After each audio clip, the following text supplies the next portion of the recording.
The ego in the midst of the unconscious is an enormous force field of energy, much larger than the conscious mind. Jung compared the ego, the conscious mind, to a cork bobbing in an enormous ocean of the unconscious.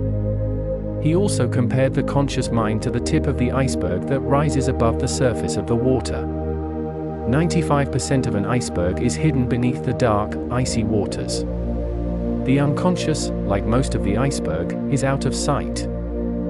But it is enormously powerful and as dangerous as a submerged iceberg if not respected. More people have sunk after collisions with the unconscious than Titanics after collisions with icebergs. Ego in Latin simply means I. Freud and Jung referred to the conscious mind as the ego, because this is the part of the psyche that calls itself I, that is self-conscious, aware of itself as a being, as a field of energy that is independent and distinct from others.